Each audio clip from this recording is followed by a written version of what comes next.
السلام عليكم ورحمة الله وبركاته.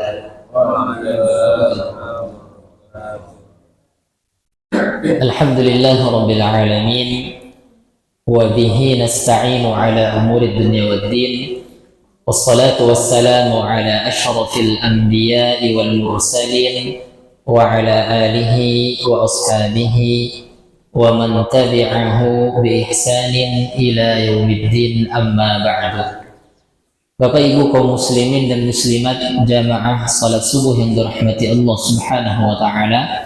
Alhamdulillah, bersyukur kita kepada Allah Subhanahu wa taala pada subuh hari ini Allah kembali memberikan nikmat, kesempatan, hidayah kepada kita semuanya, sehingga dengan nikmat-nikmat ini bisa kita manfaatkan untuk terus meningkatkan ubudiyah kita kepada Allah Subhanahu wa taala. Salawat dan salam marilah kita haturkan kepada uswah dan qudwah kita Rasulullah sallallahu alaihi wasallam.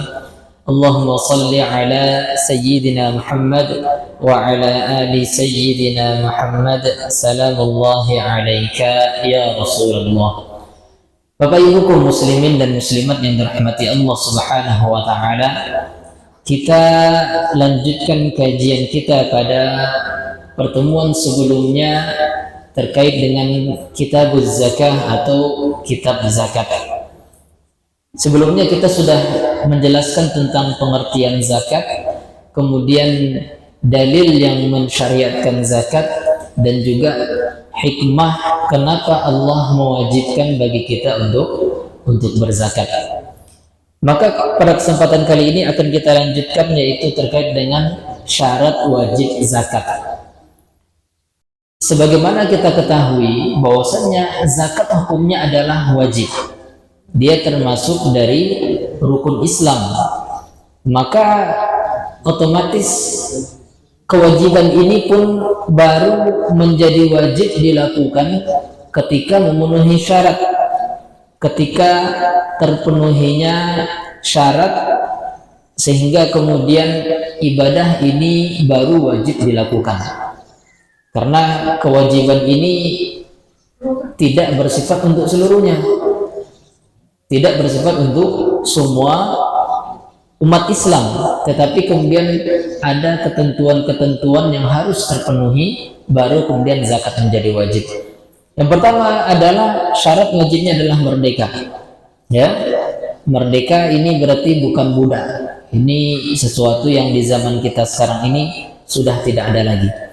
Kenapa budak kemudian tidak wajib membayar zakat? Karena budak dia tidak punya hak atas harta yang dimilikinya, tidak punya kepemilikan atas harta yang dimilikinya, bahkan dia pun adalah milik tuannya. Maka syarat yang pertama adalah merdeka.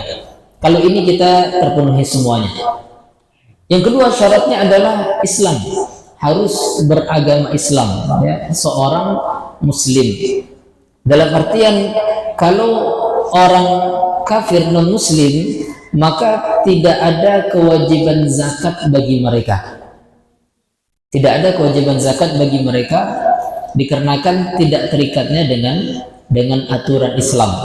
Misalnya di kita banyak orang-orang non-muslim yang memiliki kekayaan, maka tetap kemudian di dalam Islam dia tidak terkena kewajiban zakat secara hukum asalnya. Ya, secara hukum asalnya, tapi kemudian mereka akan dihisab nanti pada hari kiamat dikarenakan tidak beriman kepada Allah Subhanahu wa taala. Tetapi kalau dalam konteks kekhilafahan Bapak Ibu yang dirahmati Allah Subhanahu wa taala, kalau misalnya di negara Islam ketika seorang muslim terkena kewajiban zakat, maka non muslim juga ada kewajiban yang harus mereka bayarkan. Namanya adalah jizyah. Namanya adalah jizyah, atau kalau istilah kitanya upeti. Ya, ini yang berlaku ketika adanya pemerintahan Islam. Kalau muslim terkena kewajiban zakat, kalau non muslim maka terkena kewajiban untuk membayar jizyah atau upeti, yaitu sejumlah uang yang harus dikeluarkannya terhadap pemerintahan Islam ya sebagai kewajibannya sebagai warga negara. Kalau di kita mungkin ya pajak sekarang ya sebagai kewajiban atas warga negara sebagai kontribusi untuk negara. Sehingga kalau misalnya ada orang murtad, maka menurut ulama Syafi'i mewajibkan orang murtad membayar zakat hartanya sebelum dia murtad. Seorang muslim kemudian dia murtad, misalnya orang kaya raya, dia terkena kewajiban membayar zakat, tapi kemudian sebelum jatuh tempo, sebelum masuk waktu kewajibannya dia murtad misalnya, maka di dalam menurut mazhab Syafi'i tetap wajib baginya membayar zakat. Ya, tetap wajib baginya untuk membayar zakat sebelum dia murtad tersebut. Ini menurut mazhab Syafi'i. Tapi kalau menurut Imam Abu Hanifah, beliau menggugurkan kewajiban zakat atas orang yang murtad, sebab orang murtad menjadi seperti orang kafir asli. Jadi ini ada perbedaan pendapat antara ulama Syafi'i sama ulama Hanafi. Kalau ulama Syafi'i mengatakan tetap, dan ini sebagai bentuk hukuman baginya atas kemurtadannya. Karena di dalam Islam, Bapak Ibu dirahmati oleh Allah Subhanahu wa taala, tidak boleh berpindah agama. Masuk agama Islam tidak boleh dipaksa. Allah katakan la ikraha fid din, tidak boleh ada pemaksaan untuk seseorang masuk ke dalam agama Islam. Tetapi kalau kemudian seorang sudah masuk dalam agama Islam, tidak boleh baginya murtad. Ketika seseorang murtad, ini ancamannya sangat keras di dalam Islam. Ya, baik dalam konteks hukuman di dunia, ya ketika misalnya berlaku syariat Islam, atau hukuman terkait dengan kewajiban agama di akhirat. Kalau orang murtad, Bapak Ibu, risikonya semua ibadah yang dilakukannya, semua amal ibadah yang dilakukannya ketika dia masih beragama Islam itu hapus. Ya, semua ibadah yang pernah dilakukannya, mungkin dia pernah sholat, puasa, zakat, haji, segala macam, dengan murtad itu hapus semua ibadah yang pernah dilakukannya. Dan kemudian selama dia murtad, itu ibadah-ibadah yang ditinggalkannya selama dia murtad itu wajib diqodhonya kalau dia nanti masuk Islam lagi.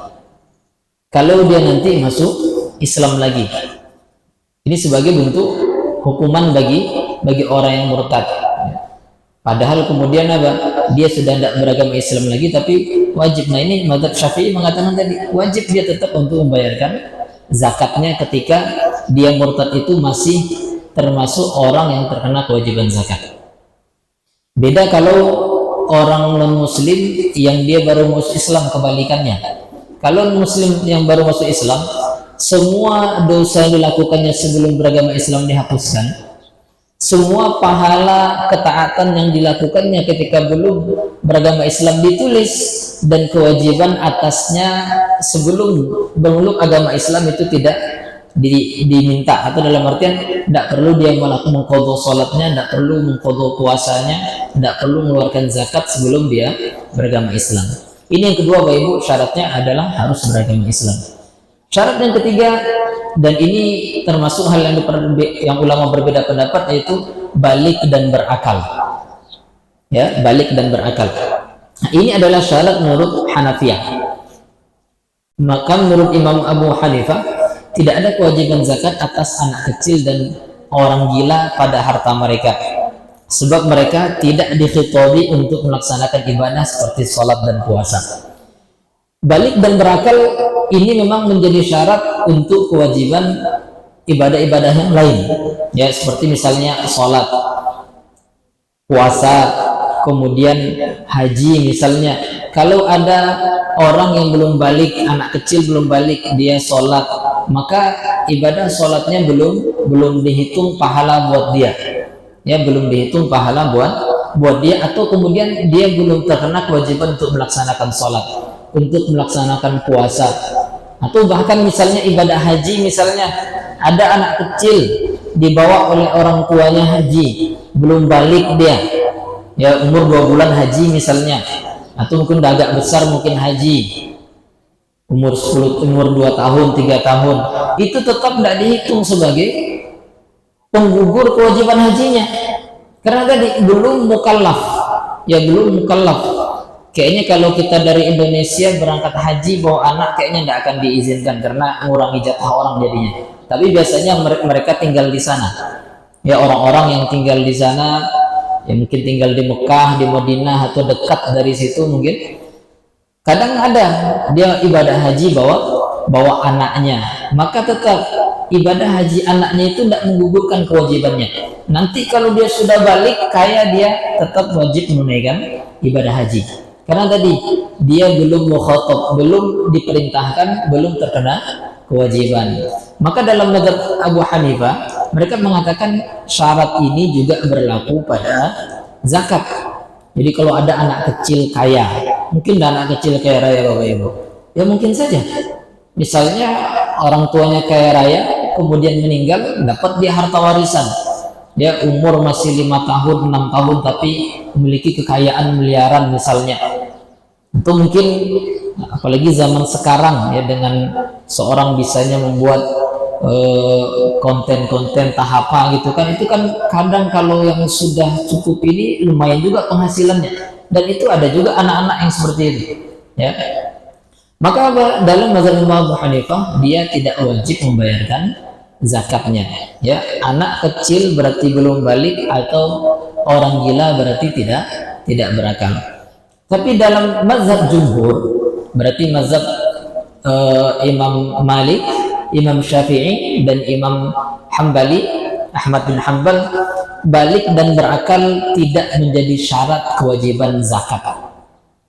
Jadi tetap orang anak kecil, orang gila, kalau dia punya harta dan nanti memenuhi kewajiban syarat yang lainnya, maka tetap wajib membayar zakat. Kenapa? Karena tadi secara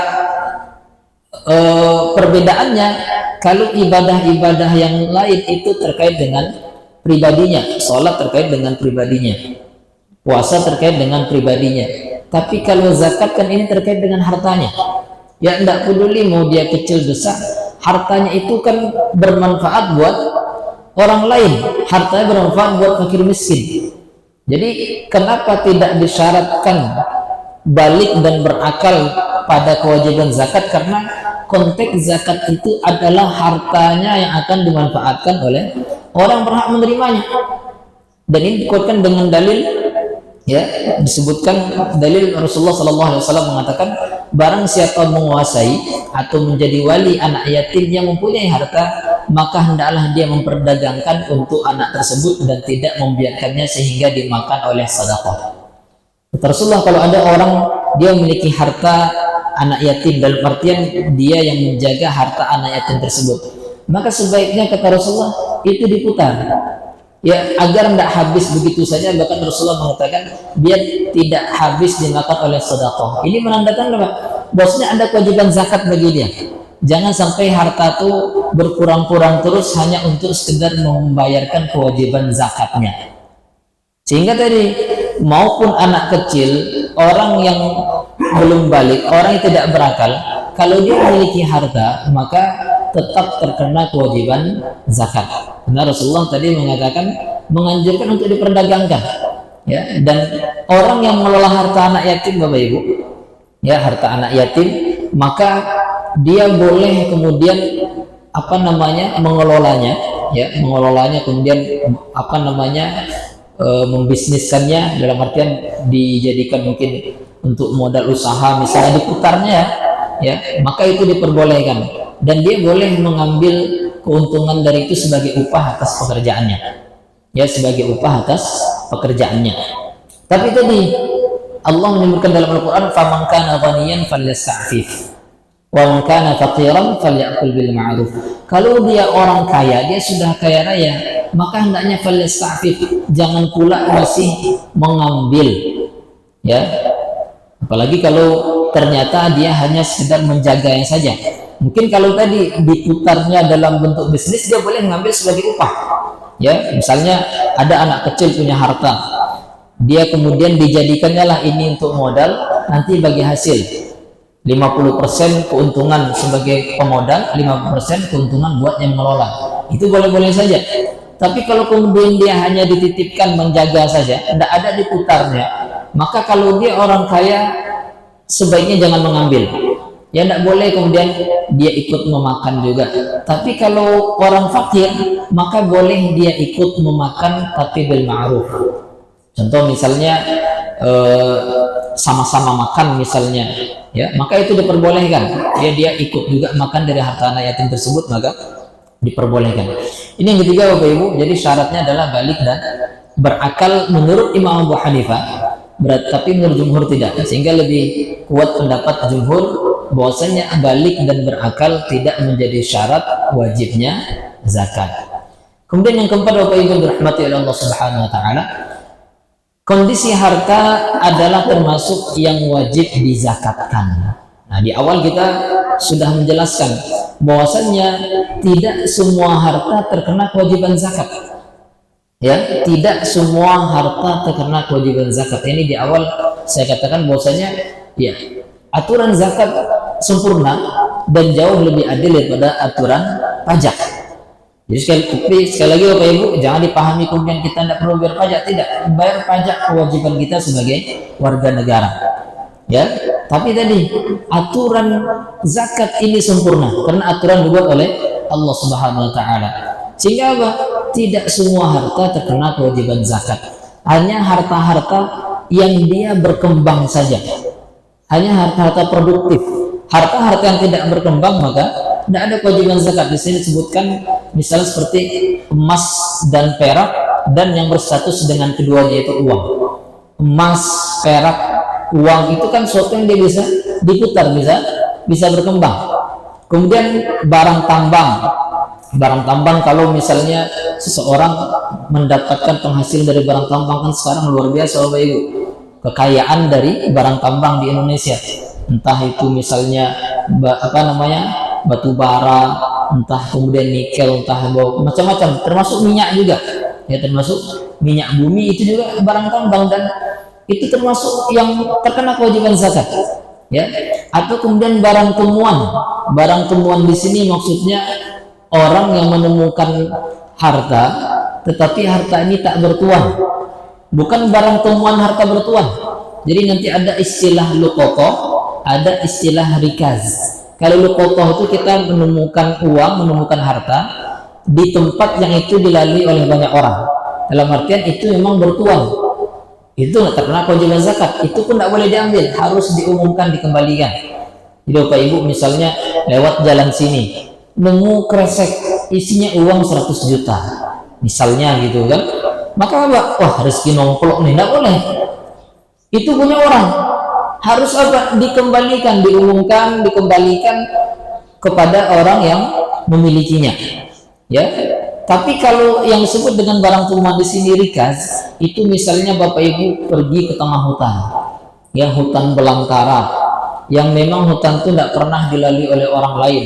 Tapi dulunya di situ ada yang menetap, ya mungkin peninggal berapa ratus tahun yang lalu pernah ada. Pas lagi gali-gali menemukan harta karun, nah itu istilahnya harta karun. Maka itu baru rezeki nomplok namanya.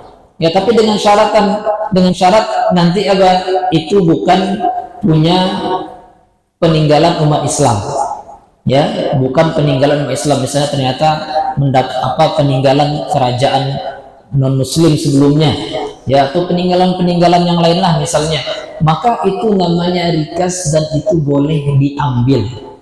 Nah, lagi-lagi kalau negara kita dikembalikan ke negara kan. Dalam Islam enggak, itu buat yang jumpa, buat yang menemukan, itu rezeki dia, ya itu rezeki dia. Tapi nanti ada zakatnya, nama juga rezeki cuma-cuma kan, dan ini zakat yang paling besar nanti Bapak Ibu, zakatnya 20%. Karena tadi dia dapat cuma-cuma, lagi main ke tengah hutan, gali-gali dapat peti emas, ya misalnya peninggalan kerajaan Majapahit misalnya, itu dalam Islam boleh diambil buat dia. Tapi keluarkan zakatnya 20%. Cuman kalau ketahuan negara ya diambil oleh negara jadinya. Baik.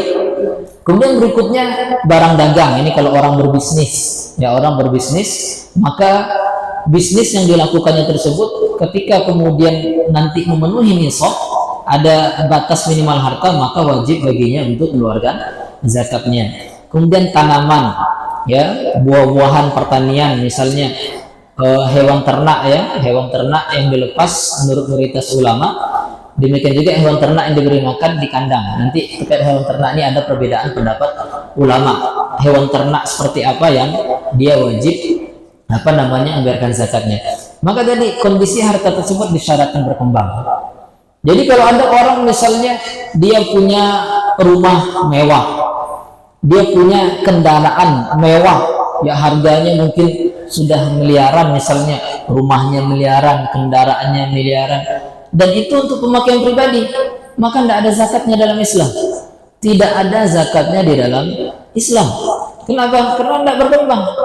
Mobil untuk dipakainya sehari-hari, ya, rumah untuk ditempatinya sehari-hari, maka tidak ada terkena kewajiban zakat. Tapi kalau dia jualan di rumah, nanti ada terkena kewajiban zakat. Jualan mobil ada terkena kewajiban zakat. Ini tadi saya katakan zakat aturan yang sempurna. Tapi kalau pajak kan semua kena pajak. Ya, motor yang sudah butut pun, kalau masih mau diakui sebagai dengan surat-surat resmi itu kan ada pajak terus dibayar. Maka biasa orang kalau motor-motor udah tua-tua, udah jelek-jelek itu nggak mau bayar pajak lagi kan? Kenapa? Ya motor pun kadang suratnya nggak ada lagi. Ya, bahkan kita belanja saja itu kena pajak, Bapak Ibu. Ya, di negara kita belanja saja kita kena pajak. Ada PPN 10%. Padahal kadang yang belanja itu orang susah. Dia belanja di toko, misalnya di supermarket, itu sekali-kalinya dia beli itu, ya kan, kena pajak juga, padahal jarang-jarang dia bisa makan itu. Ini sekali lagi aturan zakat, aturan yang sempurna, ya, aturan zakat, aturan sempurna yang sudah ditetapkan oleh Allah Subhanahu wa Ta'ala. Tapi terkait dengan pajak tadi saya katakan itu kewajiban negara, tetap harus kita bayarkan, dan negara memungut pajak itu bukanlah sebuah kezaliman. Karena ada sebagian orang, Bapak Ibu, salah kaprah dalam memaknai ada namanya al-muqsu. Ya, al-muqsu ini tidak bisa diartikan pajak. Al-muqsu ini yaitu orang yang mengambil harta dengan zalim secara paksa. Itu tidak bisa disamakan dengan pajak. Karena ada sebagian orang yang mengatakan penetapan pajak ini sebuah kezaliman. Tidak. Penetapan pajak yang ditetapkan oleh pemerintah itu ada aturannya, ya, ada aturannya, ya, terlepas berapa besarnya, tapi tidak bisa kemudian kita samakan itu dengan al-muqsu, yaitu Rasulullah melarang orang mengambil harta orang lain dengan secara paksa. Tukang palak lah kalau kita istilahkan muqsu ini, ya, dia di pasar-pasar nanti minta jatah ke pedagang-pedagang situ, bayar enggak sekian kalau mau aman, kalau enggak, nah itu yang dosa tuh. Itu yang dosa. Tapi kalau pajak kan tidak ada aturannya, dan kita tidak bisa mengatakan kemudian penetapan pemerintah untuk pajak ini sebuah kezaliman. Nah, terlepas nanti uang pajaknya habis kemana, itu urusan mereka itu. Baik Bapak Ibu dirahmati oleh Allah Subhanahu wa Ta'ala. Kemudian yang kelima, kondisi harta sampai 1 nisab atau diperkirakan senilai 1 nisab. Nah, harta baru wajib zakat ketika sudah sampai satu nisab. Nanti akan kita bahas berapa nisab pada masing-masing harta. Ya, harus sampai 1 nisab. Jadi tidak kemudian asal punya uang bayar, enggak. Ya, uang berapa dulu baru terkena wajib zakat. Tidak semua kemudian asal dia berdagang bayar, enggak. Dia pengusaha, dia bisnis jualan, tapi pendapatannya hanya cukup untuk kebutuhan sehari-hari, tidak ada zakatnya, tidak ada kewajiban yang harus dikeluarkan.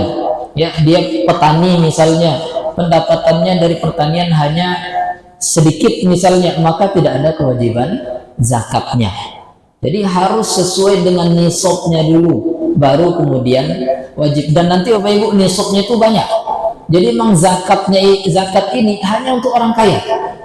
Ya, zakat ini hanya untuk orang kaya. Orang yang dia hartanya masih tidak terlalu banyak, maka tidak akan terkena kewajiban zakat. Ini sekali lagi saya katakan zakat aturan yang sempurna yang ditetapkan oleh Allah Subhanahu wa Ta'ala. Kemudian yang berikutnya, kepemilikan yang sempurna terhadap harta. dalam artian harta tersebut memang miliknya. Ya, di sini para ulama berbeda pendapat apakah itu kepemilikan di tangan atau kepemilikan pengelolaan atau kepemilikan asli. Jadi ada tiga definisi Bapak Ibu. Kalau di tangan berarti itu berada di tangan dia, tapi belum tentu punya dia. Ya mungkin dia menyewa misalnya atau meminjam. Ya, yang kedua kepemilikan pengelolaan, bukan punya dia tapi dia punya hak mengelola. Yang ketiga kepemilikan asli memang punya dia. Nah di sini ulama berbeda pendapat. Ulama Hanafi mengatakan yang dimaksud adalah kepemilikan asli dan kepemilikan di tangan. Jadi kalau itu kepemilikan asli punya dia dan dia berada di tangan dia, maka baru wajib zakat. Sehingga kalau sesuatu yang sifatnya sudah diwakafkan, itu tidak ada kewajiban zakat lagi bagi dia. Ya, karena tadi sudah terlepas dari kepemilikan dia dan tidak lagi berada di tangan dia. Seorang mewakafkan sawit misalnya, diwakafkannya sawitnya, maka tidak ada kewajiban zakat baginya dalam mazhab Imam Abu Hanifah karena itu sudah lepas dari kepemilikannya. Kemudian kalau menurut ulama Malikiyah, mereka mengatakan kepemilikan asli dan kemampuan untuk mengelola apa yang dimiliki. Jadi kalau Maliki lain lagi, selama dia masih bisa mengelola itu, maka wajib zakatnya. Misalnya seseorang mewakafkan hartanya, dan orang mewakafkan Bapak Ibu boleh dia mengelola sendiri. Orang mewakafkan dia boleh dia mengelola sendiri. Ya, maka kalau dalam mazhab Maliki, keuntungan dari pendapatan harta zakat, harta wakaf yang dikelolanya itu juga terkena kewajiban zakat. Ya, karena apa? Dia sebagai pengelola, ya terkena kewajiban zakat. Kalau dalam mazhab Hanafi tidak. Ya, kalau itu sudah wakaf maka tidak ada zakatnya. Tapi dalam mazhab Maliki, ketika harta wakaf itu dikelola maka tetap terkena kewajiban zakat. Kemudian mazhab Syafi'i juga hampir sama dengan Maliki, itu mengatakan kemampuan dalam pengelolaan. Maka kalau misalnya seorang menyewa harta wakaf, dia menyewa harta, maka dia terkena kewajiban zakatnya. Contoh Bapak Ibu, misalnya ada orang dia menyewa tanah ya dengan jumlah banyak, misalnya hektaran, kemudian dipakainya untuk bertani, atau mungkin dia mengelola pertanian itu, disewanya kemudian dikelolanya, maka tadi kalau memang sampai kewajiban zakatnya, maka wajib bagi dia mengeluarkan zakatnya, walaupun bukan milik dia, itu bukan punya dia, tapi dia hanya pengelola saja, tetap terkena kewajiban zakat. Bapak Ibu kaum muslimin dan muslimat dirahmati Allah Subhanahu wa taala. Kemudian berikutnya syaratnya itu berlalu 1 tahun atau genap 1 tahun komariah kepemilikan satu nisab. Nah, syarat berikutnya tidak hanya kemudian harta itu dimilikinya dalam jumlah banyak, tapi harus kemudian sudah berlalu waktu 1 tahun.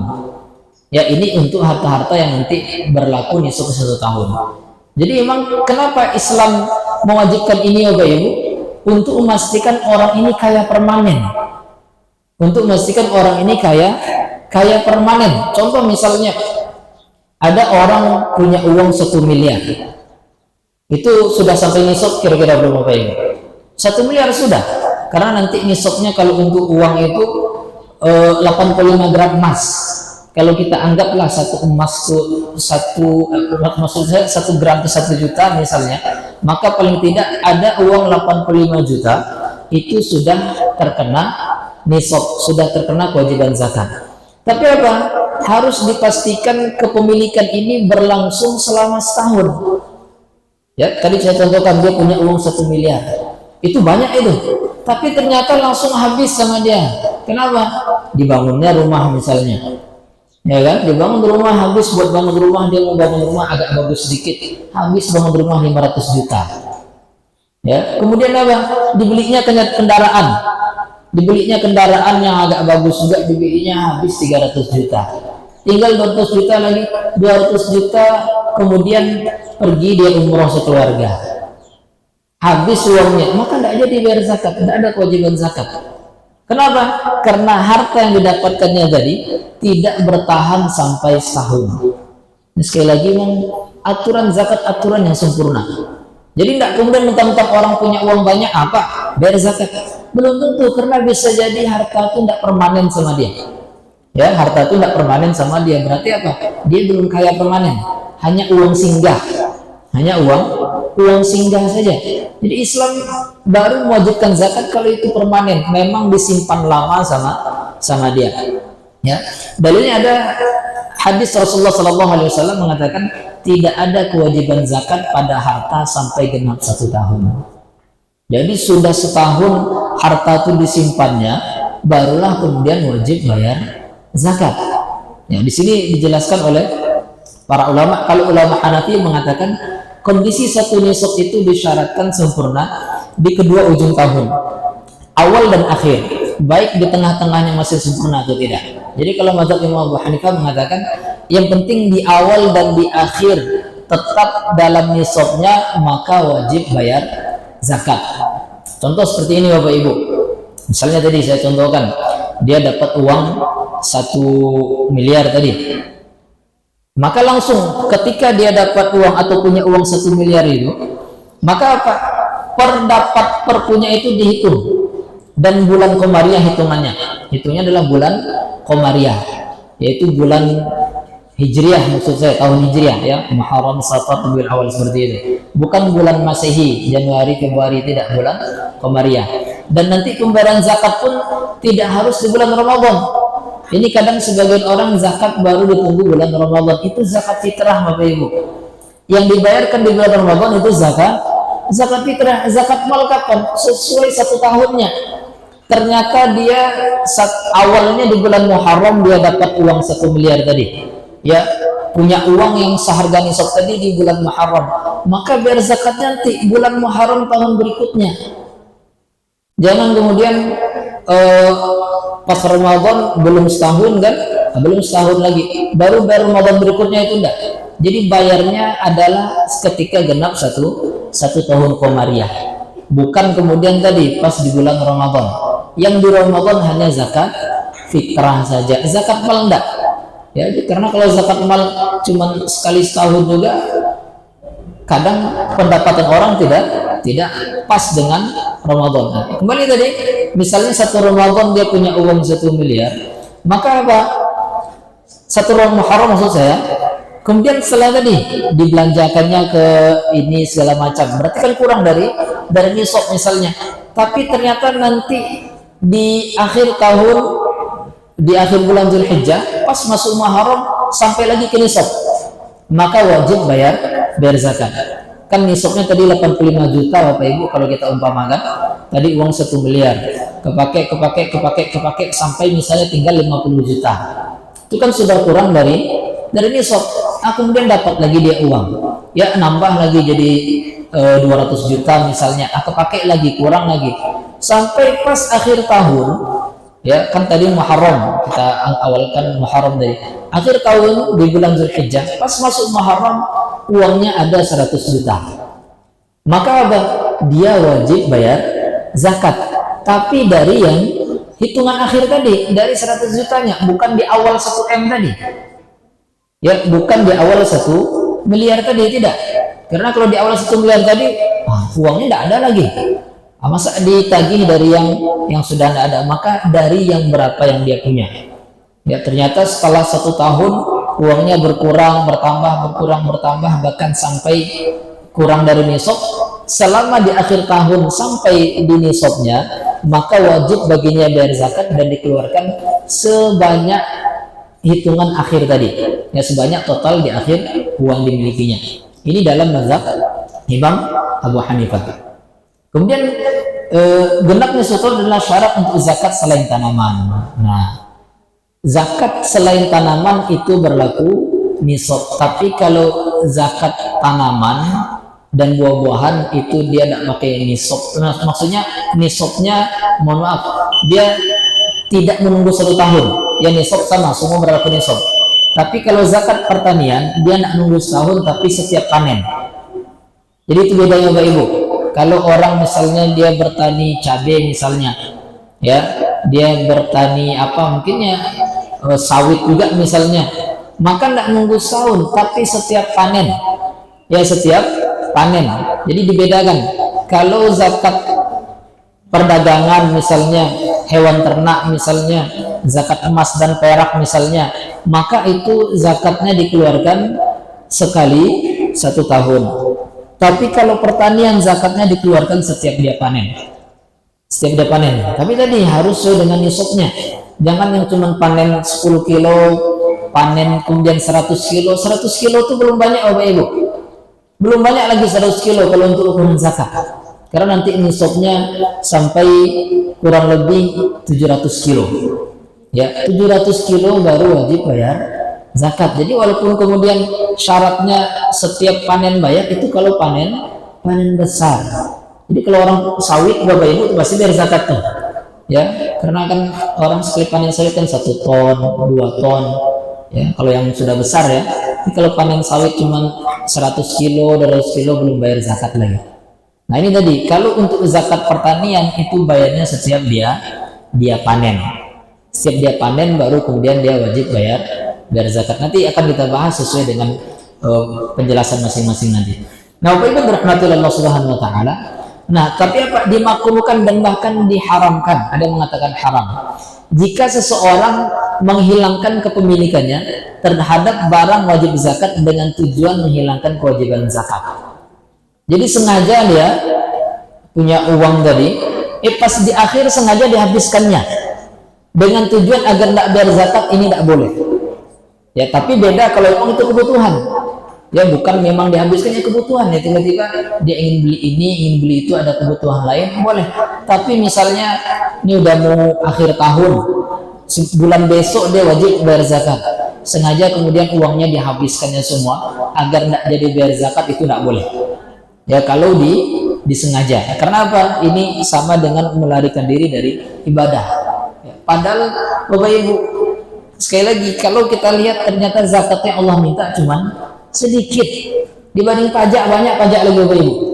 Zakat cuman nanti paling 2,5%, ada nanti agak tinggi 5%, ada nanti agak tinggi 10%.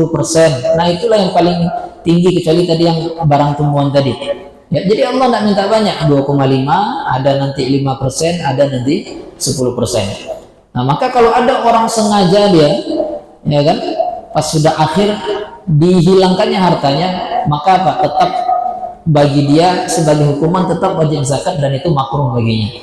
Kemudian syarat yang berikutnya Bapak Ibu, tidak ada hutang. Nah, jadi memang dia tidak memiliki hutang. Menurut Hanafiyah pada zakat selain tanaman. Ya, kalau menurut Imam Abu Hanifah ini berlaku pada zakat selain tanaman. Berarti kalau tanaman tidak berlaku, ada hutang pun tetap wajib zakat. Kalau dalam mazhab Imam Abu Hanifah. Kalau menurut Hanabilah itu di semua harta. Ya, di semua harta, maka kalau ada hutang tidak wajib bayar zakat. Kenapa? Karena membayar hutang lebih diutamakan. Dia punya uang tapi punya hutang, maka hutang itu lebih dahulu dibayarkan. Ya, kalau kemudian sudah dibayarkan hutangnya, masih ada sisa, barulah kemudian dibayarkan zakatnya. Barulah dibayarkan zakatnya. Kemudian menurut ulama Malikiyah pada zakat barang seperti emas dan perak, ya, bukan zakat tanaman dan tanaman lainnya. Nah, tapi Bapak Ibu, menurut ulama Syafi'iyah, hutang tidaklah menjadi penghalang seorang dalam membayar zakat. Di dalam mazhab Syafi'i tetap seorang wajib bayar zakat walaupun dia punya hutang. Apa alasan beliau? Beliau mengatakan, ya, hutang yang menghabiskan harta zakat atau mengurangi harta dari nisab tidak menghalangi kewajiban zakat. Zakat wajib atas pemilik harta sebab zakat terkait dengan barang, sedangkan hutang terkait dengan tanggungan. Maka salah satu dari keduanya tidak menghalangi yang lain seperti hutang dan denda jenayah. Di dalam mazhab Syafi'i misal seperti ini Bapak Ibu. Dia di akhir tahun punya uang misalnya harus 100 juta misalnya. Maka sebenarnya terkena kewajiban zakat. Kita anggaplah 2,5%. Ya, maka 2.500.000. Tapi dia punya hutang 50 juta. Dia punya hutang 50 juta. Kalau 50 juta itu dibayarkannya, otomatis hartanya tidak sampai nisab lagi. Maka dalam mazhab Syafi'i tetap wajib zakat. Hutangnya dibayarnya 50 juta, yang 2,5 juta tetap harus dikeluarkan. Ya, karena tadi walaupun dia punya hutang, tapi kewajiban zakat tidak hilang karena kewajiban zakat itu terkait dengan apa? Dengan barangnya. Kalau hutang kan tanggungan dia. Kalau zakat kan terkait dengan barang, maka tidak saling menghalangi. Ya, tidak saling menghalangi. Selama tadi memang masih ada tersisa untuk membayar zakat. Jadi Bapak Ibu berahmati Allah Subhanahu wa taala, dalam mazhab Syafi'i tidaklah kemudian menjadi penghalang. Kemudian yang terakhir yaitu lebih dari kebutuhan pokok. Zakat itu baru wajib kalau sudah di luar kebutuhan pokoknya. Ya, tapi kalau misalnya dia punya uang tapi kebutuhan pokok belum buat sekolah anak, belum buat ini, belum buat itu segala macam, ya maka apa? Belum terkena kewajiban zakat. Jadi tidak bisa zakat itu potong depan, tidak bisa.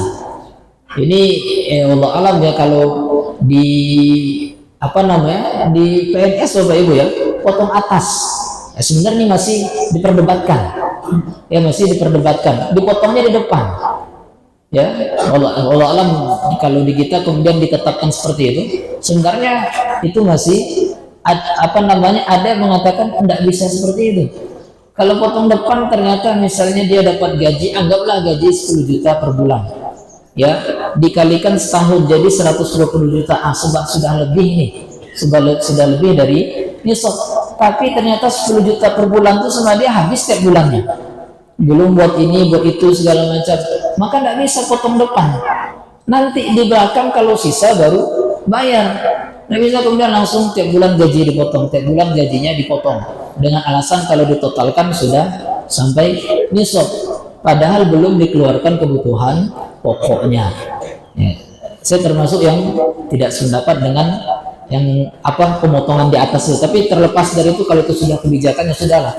Cuman tadi kalau dalam konteks zakat itu belum terhitung wajib, maka jatuhnya sedekah. Jadi terkadang kita kalau mau seperti itu harus sesuai dengan namanya, ya itu namanya sedekah, karena kalau zakat tidak bisa. Kalau zakat kan harus memenuhi syarat, ternyata di itu masih masuk dalam kebutuhan pokoknya, maka tidak bisa sebenarnya zakat. Tapi kalau sedekah boleh-boleh saja, ya harus kemudian dipastikan di luar kebutuhan pokok.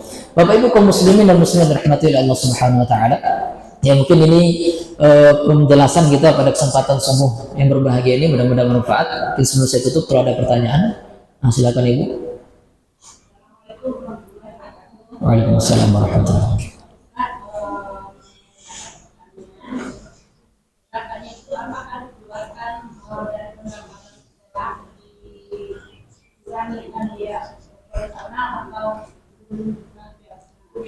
Oke, ya dikeluarkannya membayarannya setelah dikeluarkan biaya operasional. Ya, biaya operasionalnya dikeluarkan, biaya operasionalnya barulah kemudian dibayarkan zakatnya.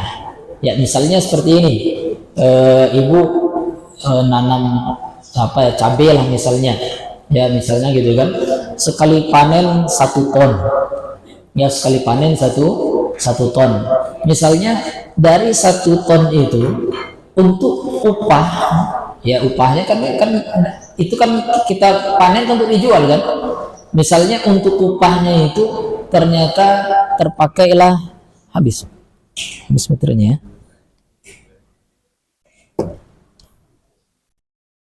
Baik, ternyata untuk hutangnya, untuk biayanya tadi terpakailah misalnya 200 kilo sebagai upahnya, maka itu masih wajib bayar zakat. Ya masih wajib bayar zakat karena sisanya itu masih di atas nisab. Tapi kalau panennya pas di batas ambang nisabnya, ya misalnya panen di angka nisab itu nanti ada mengatakan 650 kilo, dia sekitar segitulah, 600 sampai 700. Pas panen di angka 700 kilo misalnya, tapi belum dipotong biaya lagi, biaya untuk yang kerja segala macam, nanti kalau dihitung-hitung keuntungan yang didapat sama dia dari penjual itu paling di angka misalnya cuma 400 kilo, maka tidak terkena kewajiban zakat. Jadi tadi Bu, di luar kebutuhan pokok termasuk tadi upah itu pokok tuh harus dikeluarkan dulu upahnya segala macam, segitu dapatnya maka baru kemudian wajib bagi dia bayar zakat. Kalau kurang maka tidak terkena kewajiban zakat. Seperti itu. Ya.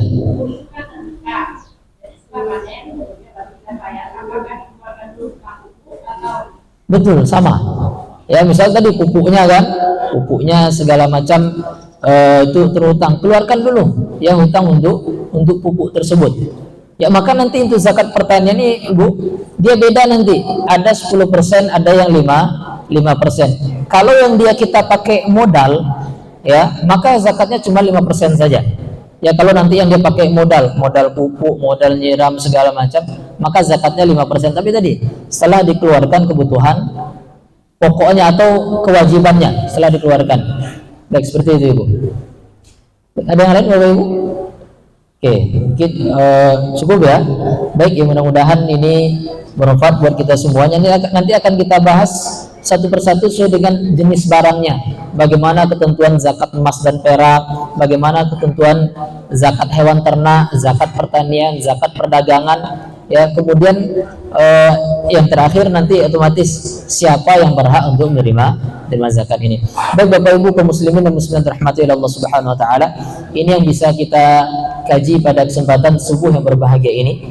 Yang mudah-mudahan bermanfaat buat kita semuanya dan bisa kita jadikan kita amalkan ya, kita praktekkan, kita lakukan kalau memang kita termasuk orang yang terkena kewajiban zakat. Mohon maaf kalau ada perkataan yang tidak pada tempatnya. Aqulu qawli hadza wa astaghfirullah li wa lakum. Subhanakallahumma wa bihamdika asyhadu an la ilaha illa anta astaghfiruka wa atubu ilaik. Assalamualaikum warahmatullahi wabarakatuh.